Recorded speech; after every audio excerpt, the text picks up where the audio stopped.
நம்ம டிபார்ட்மெண்ட பத்தி மக்கள் எவ்வளவு கேவலமா பேசுறாங்க தெரியுமா?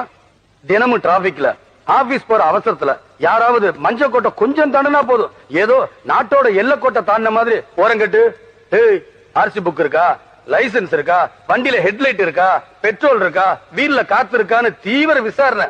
எதுக்கு? ரூல்ஸ காப்பாத்துறதுக்கா? கேவலம். அவங்கிட்ட இருக்க 5 பத்தை புடுங்கிறதுக்கு. கஞ்சா வைக்கிறவனுக்கும் சாராயம் காய்ச்சறவனுக்கும் போலீஸ் ஸ்டேஷன்ல ராஜ மரியாதை. இதெல்லாம் தட்டி கேட்க வேண்டிய பெரிய அதிகாரிங்க. நீ கஞ்சா விப்பியோ சாராயம் காட்சியோ விபச்சாரம் நடத்தியோ எனக்கு அதை பத்தி எல்லாம் கவலை இல்ல. மாசம் 15 லட்சம் ரூபாய் மாமூல் வரும்னு சொல்லிடுறீங்க. நாம இப்படி நடந்துக்கிறனாலதான் அன்னைக்கு பிட்பாக்கெட் அடிச்சவன் இன்னைக்கு வீடு பூந்து கொள்ளை அடிக்கிறான். கஞ்சா கடத்துறவன் இன்னைக்கு ஆயுதம் கடத்துறான். விபச்சார விடுதி நடத்துறவன் இன்னைக்கு கட்சிக்கு தலைவனாகி நாட்டுக்கே தலைவலியா இருக்கான். ஏன்? அன்னைக்கே நாம சட்டப்படி நடவடிக்கை எடுக்காதனாலதான்.